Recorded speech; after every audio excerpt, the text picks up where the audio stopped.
Hello everyone, welcome back to the channel. बेटा इस video में बात करेंगे डिस्टिंग्विश टेस्ट की।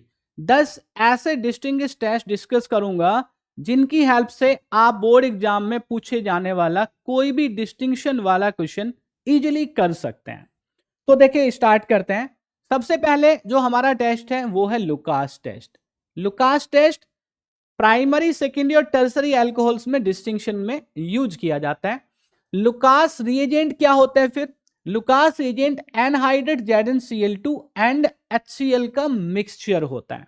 इस मिक्सचर के साथ वन बाय वन हम रिएक्शन कराते हैं। तो सबसे पहले प्राइमरी अल्कोहल की रिएक्शन कराते हैं।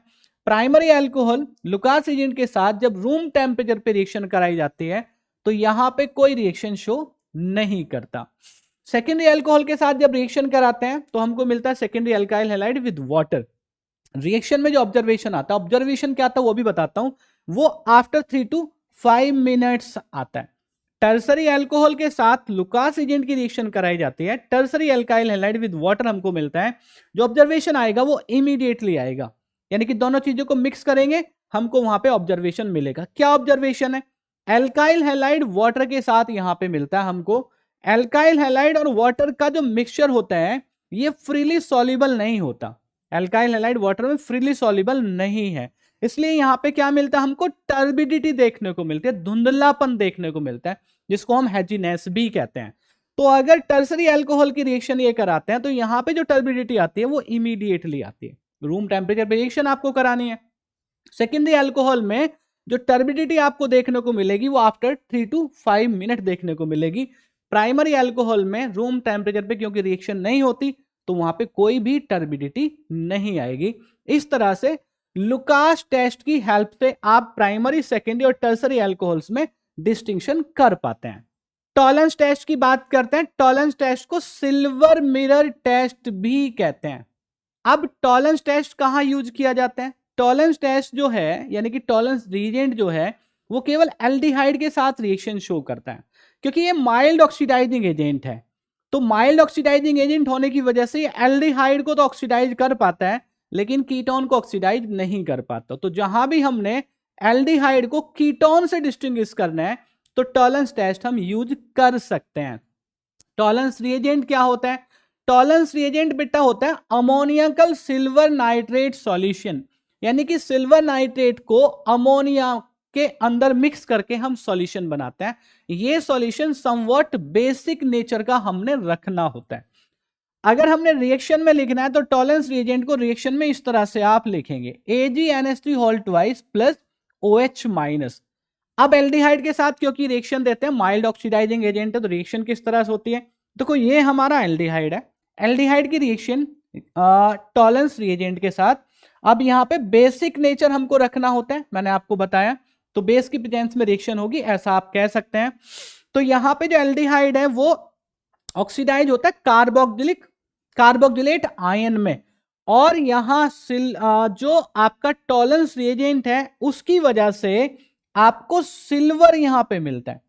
सिल्वर जो टेस्ट ट्यूब आपकी रहेगी ना, टेस्ट ट्यूब की जो वॉल्स रहेंगी उस पे आपको चिपका हुआ सिल्वर कलर का सिल्वर वहां पे मिलेगा।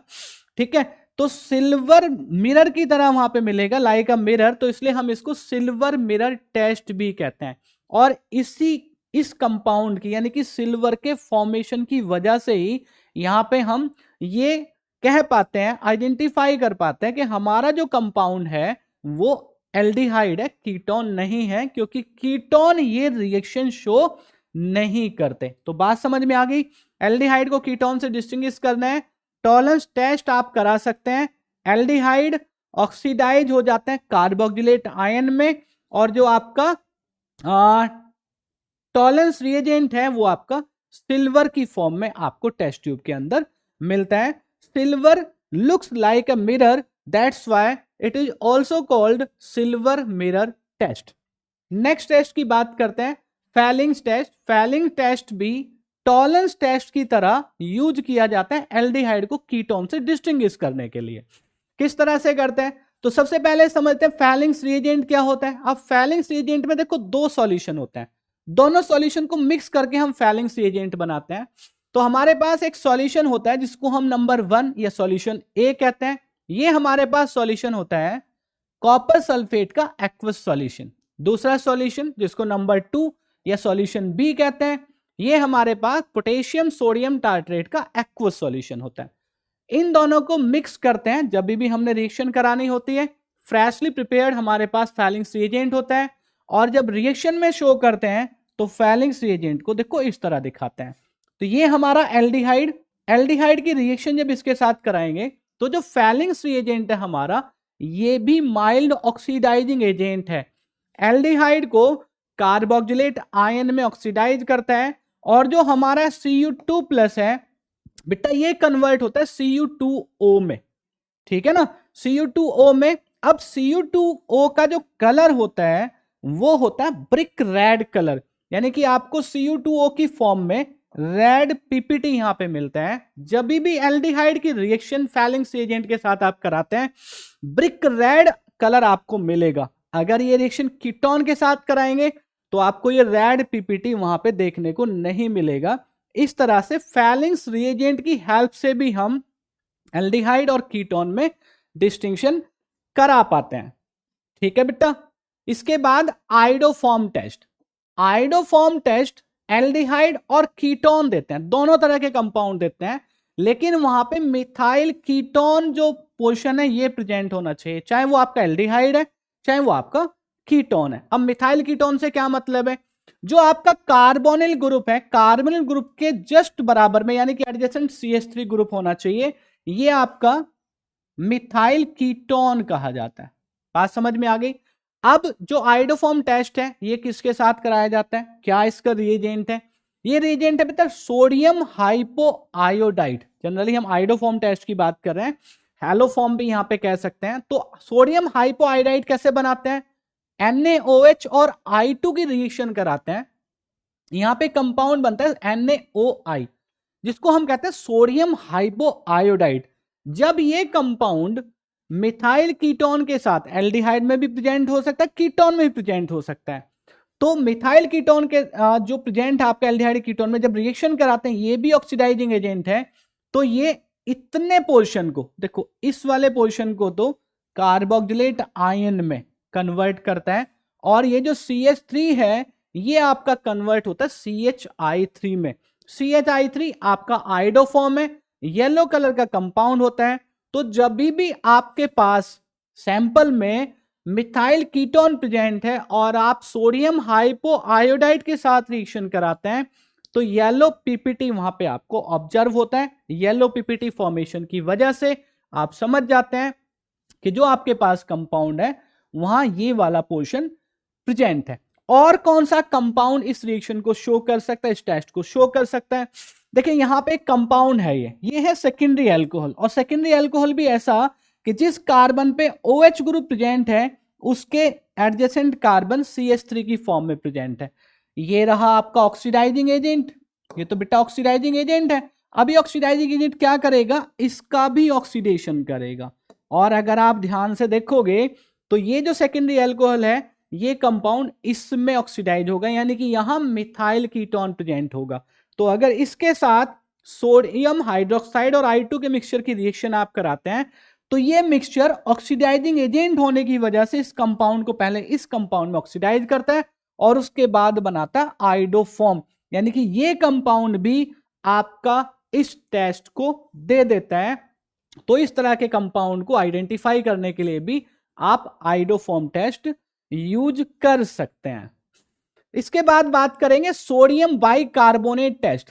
अब सोडियम बाइकार्बोनेट बेटा जो यूज किया जाता है वो यूज किया जाता है कार्बोक्सिलिक एसिड को बाकी ऑर्गेनिक कंपाउंड से डिस्टिंग्विश करने के लिए। तो कार्बोक्सिलिक एसिड जब सोडियम बाइकार्बोनेट के साथ रिएक्शन करते हैं तो यहां पे गैस बनती है कार्बन डाइऑक्साइड। कार्बन डाइऑक्साइड का कार्बन डाइऑक्साइड गैस जो बनेगी उसका पता कैसे चलता है, ये गैस ब्रिस्क एफरवेसेंस के साथ बाहर आती है ना, मतलब बुलबुलों की फॉर्म में बाहर आती है। ब्रिस्क एफरवेसेंस कार्बन डाइऑक्साइड के हमको मिलते हैं, हम समझ जाते हैं कि भाई कंपाउंड जो आपका प्रेजेंट है सैंपल में वो कार्बोक्सिलिक एसिड प्रेजेंट है। और कोई ऑर्गेनिक कंपाउंड सोडियम बाइकार्बोनेट के साथ इस तरह की रिएक्शन शो नहीं करता। अगर पूरी रिएक्शन को समझें तो कार्बोक्सिलिक एसिड आपका sodium salt of carboxylic acid में कन्वर्ट होता है, ठीक है, और सोडियम बाइकार्बोनेट से आपको मिलती है कार्बन डाइऑक्साइड, और ये ब्रिस्क एफर्वेसेंस की फॉर्म में बाहर आती है।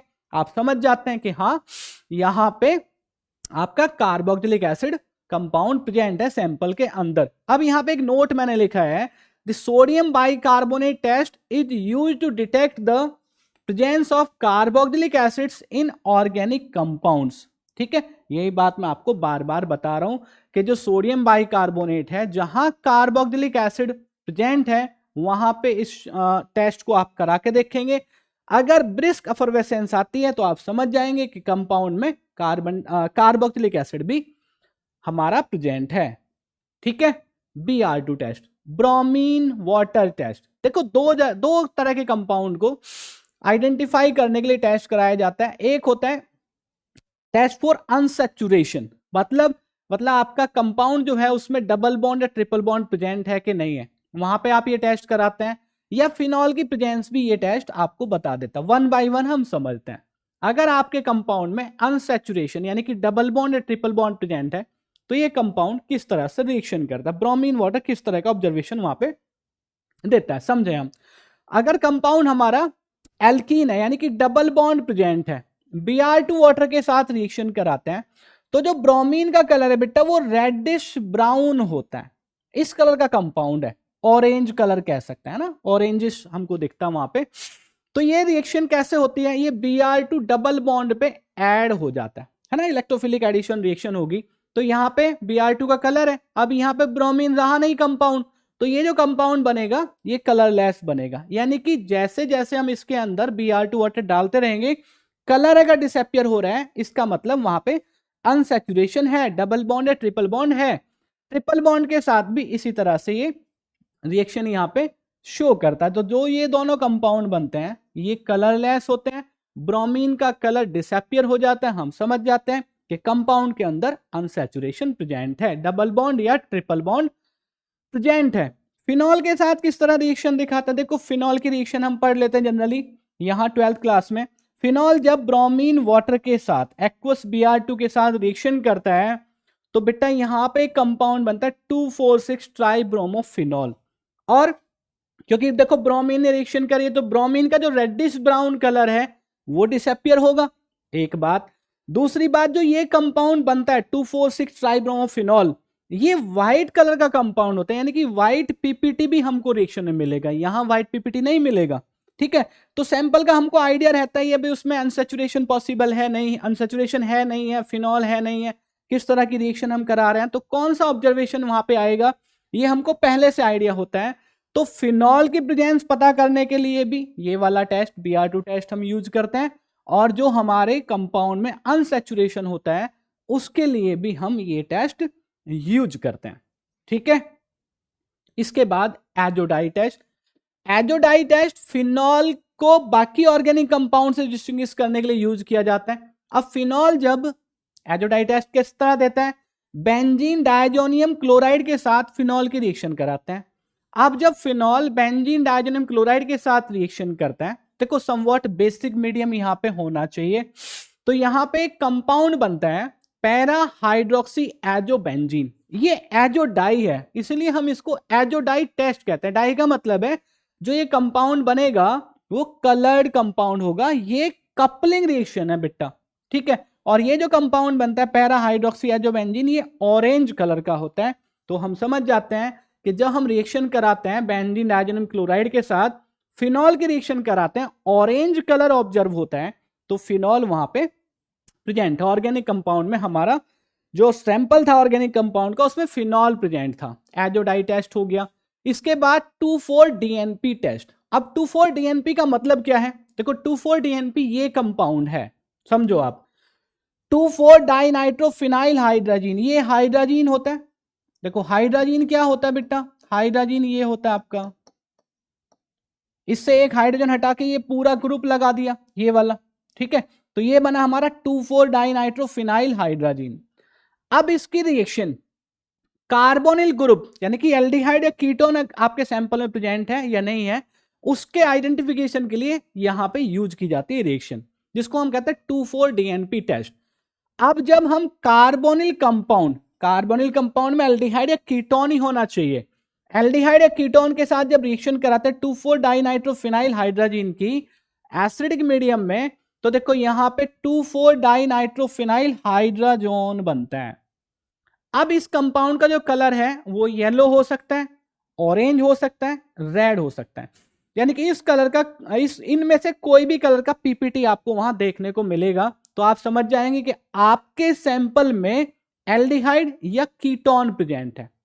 अब कौन सा प्रेजेंट है उसके लिए कई सारे टेस्ट हमने पीछे पढ़ लिए, ठीक है ना, उनको यूज करके हम एल्डिहाइड है कीटोन है वो पता करेंगे, ये बाद की बात है। लेकिन कार्बोनिल ग्रुप प्रेजेंट है, इसकी प्रेजेंस बताने के लिए, इसके आइडेंटिफिकेशन के लिए 2,4-DNP टेस्ट बेटा हम करा लेते हैं। इस पे भी बहुत बार क्वेश्चन पूछा जाता है। नेक्स्ट हमारा है आइसोसाइनाइड टेस्ट, जिसको हम कार्बाइल अमीन रिएक्शन भी कहते हैं। प्राइमरी अमीन ये रिएक्शन शो करते हैं। प्राइमरी अमीन आपका एलिफेटिक भी हो सकता है, एरोमेटिक भी हो सकता है। सेकेंडरी और टर्सरी जो अमीन्स होंगे वो इस टेस्ट को शो नहीं करेंगे, ठीक है। आइसोसाइनाइड टेस्ट आपका सेकेंडरी या टर्सरी अमीन शो नहीं करता। प्राइमरी अमीन आपका एलिफेटिक या एरोमेटिक जो भी है वो दोनों तरह के कंपाउंड आपकी रिएक्शन को दिखाएंगे। तो किस तरह रिएक्शन होती है, देखो ये एलिफेटिक प्राइमरी अमीन है, क्लोरोफॉर्म और अल्कोहलिक क्यूएच के साथ कंपाउंड को हीट अप करते हैं, यहां पे कंपाउंड बनता है जिसको हम कहते हैं आइसोसाइनाइड। ध्यान से देख लो आप, ठीक है। आइसोसाइनाइड या कार्बाइल अमीन ये फॉल स्मेलिंग कंपाउंड है, ठीक है, ये फॉल स्मेलिंग कंपाउंड है। प्रेजेंस से पता लगता है कि हाँ हमारा प्राइमरी अमीन सैंपल में था। ये same reaction aromatic primary amine के साथ होती है। किस तरह कराते हैं, देखो ये हमारा एनिलीन रहा, एनिलीन की रिएक्शन क्लोरोफॉर्म और अल्कोहलिक क्यूएच के साथ हीट करेंगे मिक्सचर को, तो यहां पे आइसोसाइनाइड बनेगा, फॉल स्मेलिंग कंपाउंड होगा। तो आइसोसाइनाइड टेस्ट प्राइमरी अमीन को, वो चाहे एलिफेटिक है या एरोमेटिक है, उनको सेकेंडरी और टर्सरी से डिस्टिंग्विश करने के लिए हम यूज करते हैं।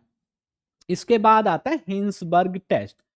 Hinsberg test primary secondary tertiary, तो प्राइमरी सेकेंडरी टर्सरी किसी भी तरह का अमीन है उसको आपको बता देगा कि आपका जो अमीन है वो प्राइमरी है, सेकेंडरी है या टर्सरी है। रिएक्शन किसके साथ कराते हैं, कंपाउंड होता है बेंजीन सल्फोनिल क्लोराइड। देखो स्ट्रक्चर ये है, benzene sulfonyl chloride, benzene S double bond O Cl, benzene sulfonyl chloride की रिएक्शन प्राइमरी अमीन के साथ, सेकेंडरी अमीन के साथ, टर्सरी अमीन के साथ बारी बारी से कराएंगे। देखो किस तरह से रिएक्शन होती है, बढ़िया रिएक्शन है, ध्यान से समझना। देखो ये प्राइमरी अमीन है, प्राइमरी अमीन के पास नाइट्रोजन पे 2 हाइड्रोजन होते हैं, ये बेंजीन सल्फोनिल क्लोराइड 1 हाइड्रोजन, और ये बेंजीन सल्फोनिल क्लोराइड का क्लोरीन, ये HCl की फॉर्म में देखो यहां से बाहर निकल रहे हैं, ये दोनों चीजें कंडेंस हो जाती हैं, जुड़ जाती हैं, तो यहां पे जो कंपाउंड मिलता है वो मिलता है एन एल्काइल, नाइट्रोजन पे एल्काइल ग्रुप प्रेजेंट है ना, एन एल्काइल बेंजीन सल्फोनामाइड। ये कंपाउंड देखो, ये जो हाइड्रोजन है ये हाइड्रोजन बेटा एसिडिक हाइड्रोजन है। अब ये एसिडिक हाइड्रोजन होने की वजह से ये एल्कली में सॉल्युबल है, एक्वस सॉल्यूशन और बेस जो हम बनाते हैं NaOH और KOH का, उसमें सॉल्युबल होता है, उसको एल्कली कहते हैं। तो N alkyl benzene sulfonamide soluble in alkali compound है। समझ गए क्यों है एल्कली में सॉल्युबल, क्योंकि ये हाइड्रोजन एसिडिक हाइड्रोजन है। इसी से बाकी रिएक्शन समझ में आएंगी। सेकेंडरी अमीन के साथ रिएक्शन कराते हैं तो देखो यहां पे 1 हाइड्रोजन बच गया बस, है ना, 2 एल्काइल ग्रुप आ गए, ये HCl और बाकी कंपाउंड आपका जुड़ गया। कंपाउंड क्या बना, NN डाई एल्काइल, देखो NN di alkyl benzene sulfonamide. अब इस कंपाउंड पे नाइट्रोजन पे कहीं हाइड्रोजन प्रेजेंट नहीं है ना, जब हाइड्रोजन प्रेजेंट नहीं है तो फिर ये कंपाउंड एल्कली में सॉल्युबल नहीं होगा, it is insoluble in alkali. समझ आ गई बात, it is insoluble in alkali. अब जब ये रिएक्शन कराते हैं तो हमको समझ आता है कि प्राइमरी अमीन के साथ किस तरह से रिएक्शन कराते हैं, सेकेंडरी अमीन के साथ किस तरह की रिएक्शन होती है, और उसके बाद जब टर्सरी अमीन के साथ रिएक्शन कराते हैं तो यहां पे टर्सरी अमीन में आप देखोगे कि कोई हाइड्रोजन यहां प्रेजेंट नहीं है। इसका मतलब टर्सरी अमीन बेंजीन सल्फोनिल क्लोराइड के साथ कोई रिएक्शन शो नहीं करता। ठीक है, तो प्राइमरी अमीन से जो कंपाउंड बनेगा it is soluble in alkali, secondary amine से जो कंपाउंड बनेगा it is insoluble in alkali, ये डिजोल्व नहीं होगा, और टर्सरी अमीन बेंजीन सल्फोनिल क्लोराइड के साथ रिएक्शन शो नहीं करते। ठीक है बेटा, तो इस तरह से ये 10 डिस्टिंग्विश टेस्ट हैं, इनको हम पढ़ लेंगे तो हमारे डिस्टिंक्शन के जितने भी क्वेश्चंस हैं वो हम इजीली एग्जाम में कर सकते हैं। Thank you so much.